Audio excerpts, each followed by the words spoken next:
So we often get asked, can I use manufacturer A's intumescent acrylic sealant with manufacturer B's fire batt? The simple answer is no, and here's the reason why. So take for example a large diameter UPVC pipe that's installed through a compartment wall. This will need to be suitably fire stopped. So a couple of ways you can do that. You can use an intumescent continuous wrap. You could use an HPE graphite sealant, and then obviously that would be installed along with fire batt and sealed off using an intumescent acrylic sealant. So these are all fire tested as a complete system.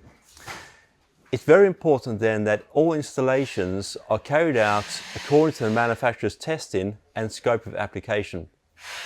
It is highly unlikely that one manufacturer's product has been tested, installed into another manufacturer's product. Therefore, it is very important that you do not mix and match different manufacturers' products. If you have any further questions, please don't hesitate to get in contact with our technical team. Thank you.